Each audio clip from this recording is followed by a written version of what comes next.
Hi, it's Sally again. There are a couple of other things so worthy of mention here. All you got to see before was my closet, but there, as always, was more. In fact, two drawers that it was impossible for me to do, no matter how many times I tried.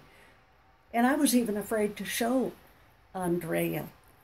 One was my workout clothes to walk and go jog or whatever. And now look at the drawer. Everything. Look at this. Everything is outfits. Gray pants, a Nike shirt, black pants here, cutesy things.